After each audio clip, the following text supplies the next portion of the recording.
Diki Salman 6211421063. Yang ketiga ada Minhat Hamami 6211421065. Dan keempat saya sendiri Chandra Danuarta 6211421075. Yang terakhir ada ST Suryaning Tias 6211421076. Baik, saya akan membimbing jalannya diskusi ini. Selanjutnya, materi penjelasan yang pertama akan disampaikan oleh teman saya. Dipersilahkan. Baik, terima kasih atas waktu yang diberikan. Saya di sini akan menyampaikan pengertian tentang makrofag. Makrofag merupakan sel fagosit mononuklir yang utama di jaringan dalam proses fagositosis terhadap mikroorganisme dan kompleks molekul asing lainnya. Makrofag berasal dari sel prekursor dari sumsum tulang dari pronosit yang akan membelah menghasilkan monosit yang beredar dalam darah. Makrofag dapat ditemukan dalam jumlah besar terutama pada jaringan penghubung, seperti yang terhubung dengan saluran pencernaan di dalam paru-paru, di dalam cairan tubuh maupun alveoli, dan sepanjang pembuluh darah tertentu di dalam hati, dan pada keseluruhan limpa tempat sel darah yang rusak didaur keluar tubuh. Makrofag jenis ini dinamakan makrofag residen yang sudah terdiferensiasi penuh. Terima kasih.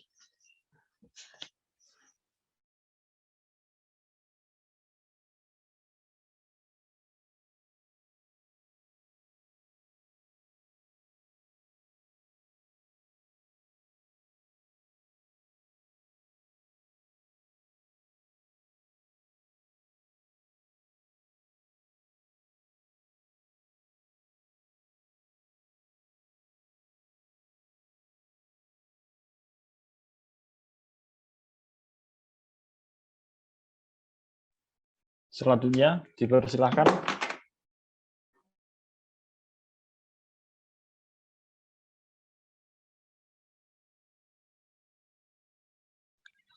Oke, akan saya lanjutkan. Selanjutnya itu fungsi makrofag.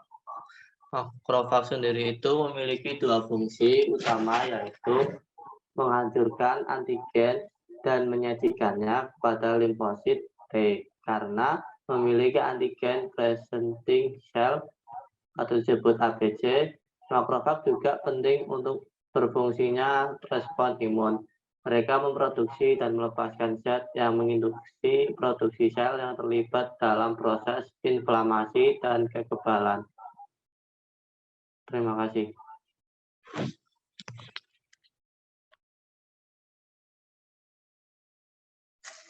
Selanjutnya, dipersilahkan. Baik, terima kasih Mas Chandra. Kali ini saya akan menjelaskan tentang jenis-jenis makrofag. Yang pertama yaitu ada makrofag usus. Kelas makrofag ini mewakili salah satu populasi makrofag yang paling melimpah di dalam tubuh dan mewakili garis pertahanan pertama atau sistem imun bawaan. Yang kedua, ada makrofag alveolar. Mereka adalah makrofag khusus yang berada di alveoli paru. Kompartemen dengan fluktuasi lingkungan yang besar, terutama terkait dengan tekanan parsial oksigen. Yang ketiga yaitu histoisid. Istilah histoisid biasanya digunakan untuk menunjuk semua sel dengan karakteristik seperti makrofag dan keturunan yang ditemukan dalam jaringan ikat. Yang keempat yaitu sel mesangial. Sel mesangial adalah sel yang menetapkan di glomeruli ginjal, yang merupakan tempat organ ini di mana darah disaring dan urin disintesis.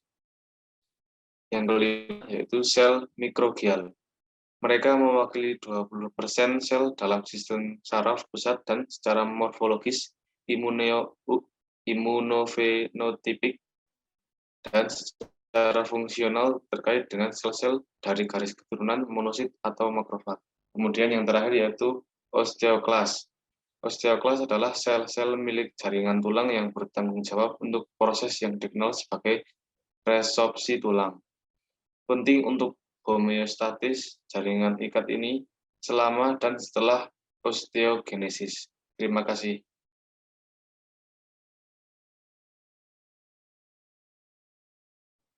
Selanjutnya Mas Minhad. Baik, terima kasih waktunya Mas Chandra. Selanjutnya adalah ciri-ciri makrofag. Ciri-ciri yang pertama yaitu sel berbentuk tidak beraturan. Kemudian sitoplasma yang melimpah. Terus kehadiran pseudopodia. Nah, pseudopodia ini adalah alat gerak eukariot. Pseudopodia dijulurkan dari sitoplasma sel. Dan bentuk pseudopodia ini beragam, diantaranya tebal membulat dan tipis.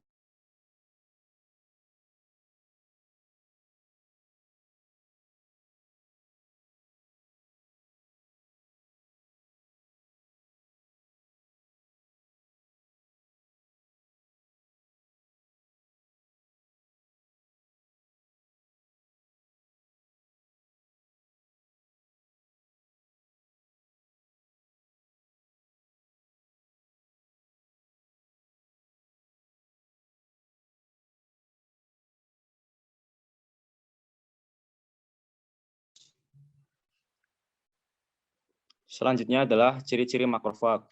Ciri yang pertama, sel berbentuk tidak beraturan.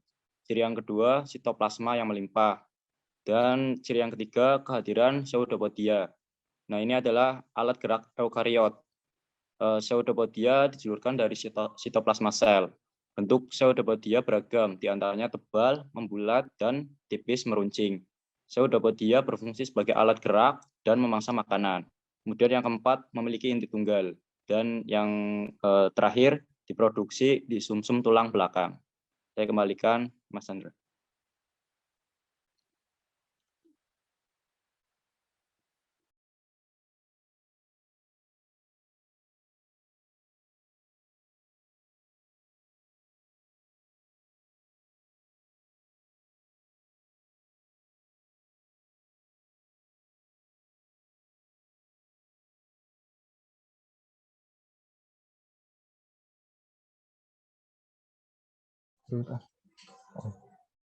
Demikian presentasi dari kelompok kami. Saya sebagai moderator mohon maaf atas kekurangannya dan terima kasih untuk perhatiannya. Wassalamualaikum warahmatullahi wabarakatuh. Waalaikumsalam warahmatullahi wabarakatuh. Waalaikumsalam.